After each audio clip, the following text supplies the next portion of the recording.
서울 마포구의 한 스튜디오 근처 지난주 밤 11시 40분 JTBC 예능국의 한국 전 고위 관계자가 조용히 차량에서 내렸다. 그리고 10분 뒤 검은 코트를 입은 한 남성이 모습을 드러냈다. 가수 이찬원이었다. 그 순간 현장을 지켜보던 관계자들은 숨을 삼켰다. 그 둘이 한 공간에 있었다는 건 이미 답이 정해진 거예요. JTBC 내부 한 직원의 증언이다.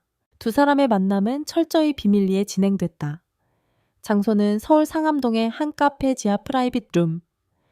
JTBC 측은 예약자 명단을 가명으로 남겼고 심지어 CCTV 한 대가 임시로 꺼져졌다는 말까지 돌았다. 47분 동안 어떤 이야기가 오갔는지는 아무도 모릅니다. 하지만 분위기만큼은 평범하지 않았어요. 현장 관계자의 설명은 짧았지만 뒷이야기는 길었다. 그날 이후 방송계는 조용히 뒤집혔다. KBS 이후 JTBC가 움직였다. 그리고 그 움직임은 평범한 제안이 아니었다. 취재 결과 JTBC 예능국은 이찬원에게 자체 기획 프로그램 단독 MC4 제작 참여권을 제안한 것으로 알려졌다. 거기에 이제 이는 단순한 출연 제안이 아니라 프로그램의 공동 기획자로서 이름을 올릴 수 있는 특급 조건이었다. 한 방송국 고위 관계자는 말했다. JTBC가 이렇게까지 나서는 건 전례가 없습니다. 이찬원 한 명을 잡기 위해 기존 편성까지 흔들었어요. 실제로 JTBC 내부 문서에는 프로젝트 CH, 찬우, 찬원라는 코드명이 존재했다. 문서에는 그의 음악적 감성과 진정성을 중심으로 한 새로운 포맷의 예능 구상이 적혀 있었다. 그리고 그 마지막 줄에는 이렇게 쓰여 있었다. 그가 웃을 때 시청자는 울 것이다. KBS 내부는 이미 긴장 상태였다. 그들의 30분 단독 인터뷰가 전국을 뒤흔든 지 단 한 달. 이찬원을 중심으로 한 콘텐츠 전쟁은 이제 JTBC로 불이 옮겨 붙은 셈이었다. KBS의 한 PD는 취재진에게 이렇게 털어놨다. 우리가 만든 인터뷰가 그를 폭발시켰죠. 그런데 그 폭발 이후 우리는 그를 지킬 준비가 되어 있지 않았어요. JTBC의 제안이 알려지자 KBS 예능국장은 긴급 회의를 소집했다. 회의 주제는 단 한 가지. 그를 다시 KBS 무대에 세울 방법. 그러나 이미 상황은 늦었다. 이찬원은 JTBC와의 만남 이후 스스로 결정을 내렸다는 소문이 돌기 시작했다. 그가 고개를 끄덕였다는 이야기 들었습니다. 익명을 요구한 한 관계자의 말이었다. 하지만 이찬원 측은 여전히 침묵을 지키고 있다. 소속사 또한 확인드릴 수 있는 부분이 없다는 짧은 답변만 남겼다. 그 침묵이 오히려 파문을 키웠다. SNS에서는 이미 이찬원 여그 JTBC 행이라는 해시태그가 하루 만에 트렌드 상위권을 차지했다. 팬들은 설렘과 불안 사이에서 뒤섞인 감정을 토로했다. JTBC는 약속을 잘 지켜줄까, 그가 웃을 수 있는 무대를 만들어줄까. 댓글창엔 수천 개의 추측과 바람이 쏟아졌다. 이찬원과 JTBC의 구체적 계약 내용은 철저히 비공개로 유지되고 있다. 업계에서는 공동 제작권, 플로스 음악 콘텐츠 우선권, 플러스 예능 파일럿 독점 반경 등의 조건이 포함됐을 것이라 추정하지만 JTBC 관계자는 단호히 말했다. 계약 여부나 조건에 대해서는 확인드리기 어렵습니다. 하지만 다른 목소리도 있었다. 이미 내부 스케줄이 움직이고 있습니다. 이건 단순한 협의가 아닙니다. 이미 제작이 시작되었어요. 그 말대로 JTBC 예능국의 일부 팀원들은 지난주부터 비공개 프로젝트 회의에 투입됐다. 회의실문에는 외부인 출입 금지 표식이 붙어 있었다. 그리고 화이트보드에는 단 3글자만 적혀 있었다. 참원 방송. 그 사이 KBS 내부에서도 방역에 조짐이 보였다. 한 제작진은 우리는 그를 키운 사람들이다. 잊지 말자는 말을 남기며 새로운 파일럿을 제안했다. 프로젝트명은 리턴, 뜻은 단순하다 돌아오라 이찬원. JTBC의 프로젝트 CH vs KBS의 리턴. 두 방송국의 물밑 전쟁은 이제 피할 수 없는 방향으로 흘러가고 있다. 그리고 그 중심에는 여전히 조용히 미소 짓는 한 남자가 서 있다. 이찬원은 현재 공식 일정이 없는 상태다. 그의 SNS는 3주째 멈춰 있고 팬들은 이건 폭풍 전야라고 부른다. 한 음악 관계자는 그가 단순히 예능을 선택하는 게 아니다. 지금 그는 자신의 이야기를 말할 무대를 고르고 있다고 했다. 그 말처럼 이찬원의 침묵은 단순한 부재가 아니다. 그건 결심의 전조이자 새로운 시작의 신호다.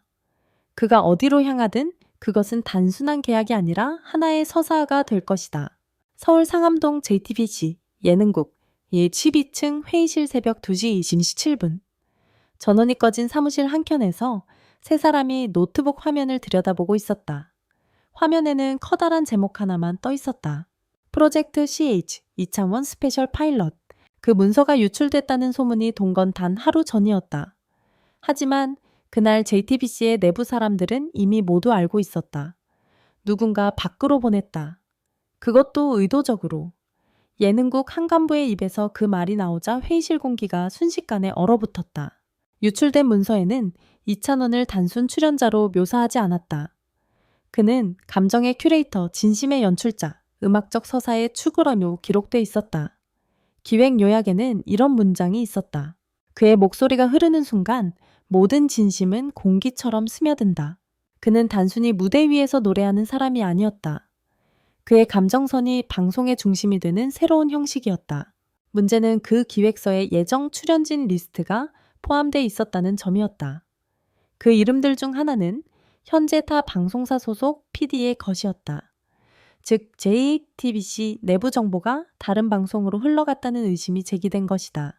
그날 오후 JTBC 본사 보안팀이 예능국 전체 메일을 검열하기 시작했다. 한 PD는 휴대전화까지 압수당했다고 한다. 그때 현장 분위기는 완전히 첩보영화 같았어요. 다들 서로를 의심했죠. 이찬원 측과 직접 접촉했던 한 프로듀서는 급히 연차를 내고 사라졌다. 그가 머물렀던 회의실 책상 위에는 단 한 장의 종이만 남아 있었다. 진심은 편집되지 않는다. 그 문장은 이찬원이 KBS 인터뷰 당시 했던 말이었다. JTBC 예능국은 그 종이를 보고 의도적인 경고 메시지라고 판단했다. JTBC는 이번 프로젝트를 두 개의 팀으로 나눴다. 하나는 기획팀, 하나는 보안팀. 그러나 두 팀은 서로를 믿지 못했다. 누가 그를 더 잘하느냐는 문제로 서로를 견제했다. 결국 JTBC는 이찬원에게 보낸 최종 계약안을 3번 수정해야 했다. 처음에는 공동 기획자로, 두 번째는 공동 연출자로, 세 번째 버전에서는 직접 콘텐츠 총괄이라는 표현이 추가됐다. 방송국 한 관계자는 씁쓸하게 말했다. 그는 이제 하나의 프로그램이 아니라 하나의 세계관이 됐어요. 이찬원이 JTBC 행을 결정했다는 소식이 돌자 KBS는 즉각 새로운 프로젝트 리턴을 가동했다. KBS 예능국장은 직접 작가들을 불러 이렇게 말했다. 우리는 그의 눈빛을 처음 기록한 사람들이다. 끝도 우리 손으로 맺자. KBS는 리턴을 이찬원이 직접 참여하지 않더라도 그의 영향을 받은 이야기로 구성하기로 했다. 그가 없어도 그의 존재가 보이는 방송, 그게 KBS의 유일한 대응 전략이었다. 모든 혼란이 이어지던 그 주 금요일 밤, 이찬원이 처음으로 짧은 글을 남겼다. 그의 SNS에 올라온 문장은 단 하나였다. 진심은 시간이 흐르면 자리를 찾는다. 단 그 한 문장으로 팬들은 폭발했다. JTBC 행을 확정한 것인지 아니면 다른 의미인지 알 수 없었다. 그러나 그 짧은 글 하나로 JTBC 주가는 소폭 상승했고 KBS 내부는 또다시 긴급 회의에 돌입했다. 그 주말 이찬원은 비밀리에 JTBC 본사를 방문했다. 문을 닫은 회의실 안에서 계약서가 펼쳐졌고 그 옆에는 JTBC 대표와 예능국장이 나란히 앉아 있었다. 계약서에 사인을 하기 직전 그는 손을 잠시 멈췄다. 그리고 조용히 속삭였다고 한다. 이건 누구를 이기기 위한 계약이 아니에요. 제 이야기를 이어가기 위한 약속이에요. 그의 목소리는 떨렸고 눈가가 젖어 있었다. JTBC 관계자는 그 순간을 모든 방송 역사에서 가장 조용한 폭발이라 표현했다. 계약 이후 JTBC의 지지는 비밀리에 촬영 장소 섭외를 시작했다. 파일럿 프로그램의 가제는 시간의 목소리. 첫 촬영지는 그가 첫 무대를 올렸던 대구의 한 공연장이라고 한다. 그러나 이 소식이 새어나가자 KBS 관계자는 즉시 반응했다. 우린 그의 첫 무대도 기억하고 그의 마지막 무대도 준비하고 있다. 두 방송국의 감정전은 이제 시작에 불과했다. 이찬원은 아직도 침묵하고 있지만 그의 침묵 사이로 들리는 소리는 점점 더 크게 번지고 있다.